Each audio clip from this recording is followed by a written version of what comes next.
2 Sundays ago, the Prime Minister's wife, Jenny, was on 60 Minutes defending her husband and getting smashed on social media for it. Now, Labour leader Anthony Albanese is showing off his new girlfriend in the Women's Weekly, talking about how they met and showing off his much slimmer figure. He's lost, 15, 16 kilos. He isn't eating pasta, he told me. And he's showing off his sharp new wardrobe.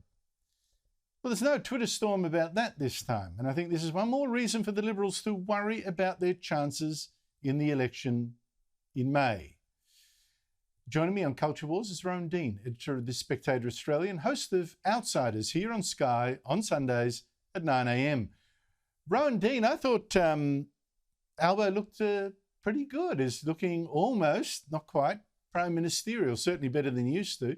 How do you think this spread in a magazine with the reach of the Women's Weekly is going to work for him?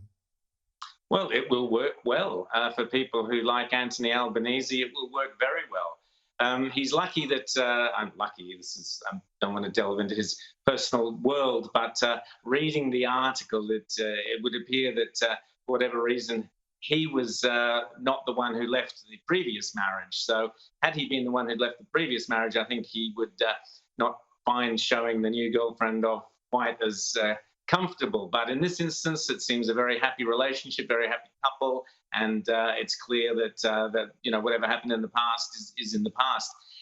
This sort of stuff works great, Andrew, for people who aren't interested in what his political persuasions are or what his track record is in terms of voting for policies that affect every one of our hip pockets and the rest of our lives and our children's lives and futures. So although he might look like a terrific guy and he has, the personality and the girlfriend and so on, the reality is that Anthony Albanese cannot get into power or into the lodge without being very, very close, either literally in a deal with the Greens. Maybe the Women's Weekly could have done a spread of Anthony Albanese with his real next partner, and that is, of course, the Greens, because that is who he will have to literally be in bed with if he is to get into the lodge. So I think that would have been a slightly less attractive spread if you'd had him and Adam Bant, showing off their new shoes and cozying up together on the steps of the lodge. But the reality for Australia is if we end up with Anthony Albanese in the lodge, we will end up with Adam Bant, Sarah Hanson-Young, and a bunch of other characters having a very strong, if not final say on policies that affect us all. And that is a horror show that even the Women's Weekly won't be able to brush over. Hearing you loud and clear, Rowan, but I think the effect of something like this is people say, well, look, if a woman who seems as nice as, she radiates niceness, Albanese seems a lucky guy.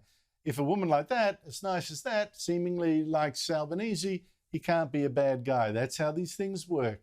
But Absolutely. I need to take you back, Rowan, to something I just can't get off my mind, because I do think this is such a turning point in world history, even if most people, a lot of people want to look away. I want to show you the most ultimately Western woke take on Ukraine, this time from a communications specialist for some left-wing groups in the US. Putin very much benefits from white privilege, she writes, because she can't see a scenario where, she says, a brown or black leader of Russia would be allowed to invade Ukraine with no devastating consequences. Now, we've been talking about woke culture for a long time, right? And been laughing at it, this kind of identity politics, racial victimhood, all that kind of stuff. But for me, Rowan, I look at this and it just underlines what a security threat this identity politics really is. Well, it's a massive security threat, because what woke identity politics do, it's a cult.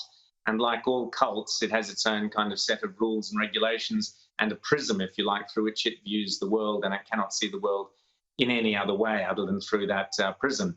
The idea that this is a story to do with white privilege within the Kremlin is the most idiotic, facile, fatuous, cretinous comment anyone could make.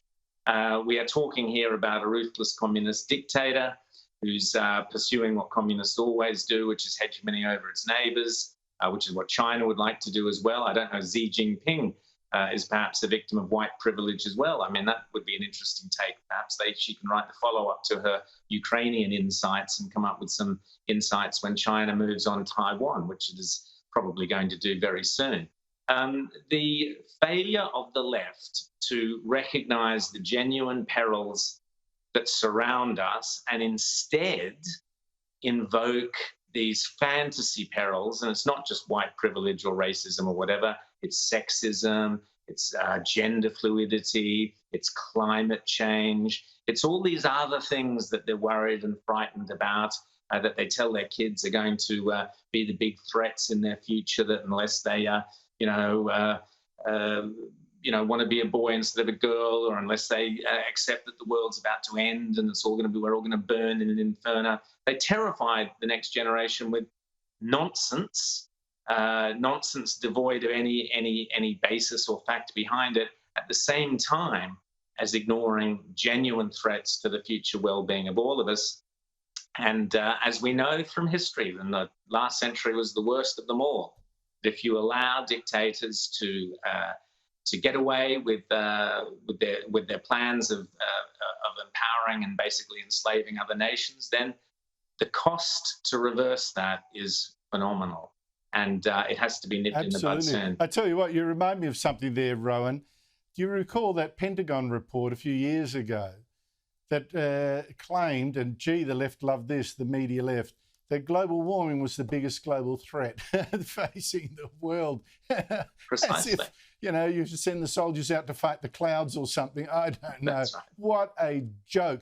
But to string together your points here, just what a security threat it is. Let me just show you just some of the evidence about how the West has made itself look so weak and laughable to China and Russia that they think they can do these sorts of things. There's our identity politics, as you suggest, our race politics, our wars over pronouns, and Biden, get this, appointing senior officials like the openly non-binary and, to be frank, the rather kinky Sam Brinton, who's now Biden's Deputy Assistant Secretary of Spent Fuel and Waste Disposition in the nuclear business. Now, I've also shown earlier in the show the CIA recruitment ad starring a cisgender millennial diagnosed with generalized anxiety disorder. Please, the CIA needs you. And now here's the recent American Army recruitment ad. This is the story of a soldier who operates your nation's Patriot missile defense systems.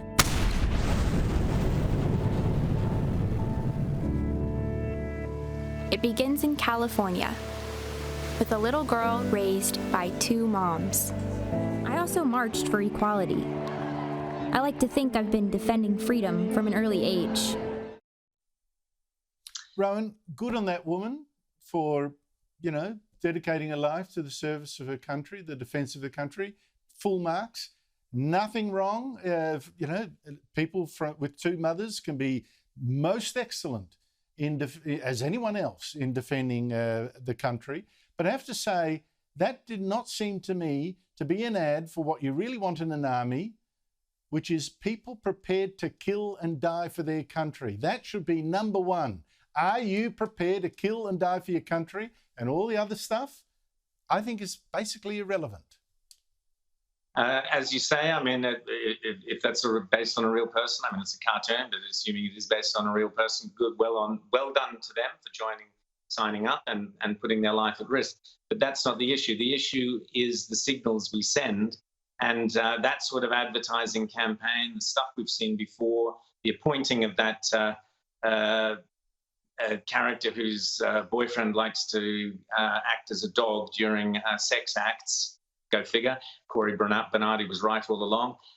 All that does is signal to people like Putin or Xi Jinping, worse than that we are weak, but begging them almost to take us on, saying we are so riddled with a lack of values, a lack of clarity of what we stand for. We are so incapable of distinguishing between what is noble and what is debauched, that you may as well come and take us because we're not going to defend ourselves. I think I think that is absolutely correct. The army of the CIA is not a place where you do the warm fuzzies, the group hugs, explore identity politics. They are there to protect their country from serious enemies. They have to be prepared to kill or be killed. And I think other than that, it's irrelevant. Rowan Dean, thank you for your time.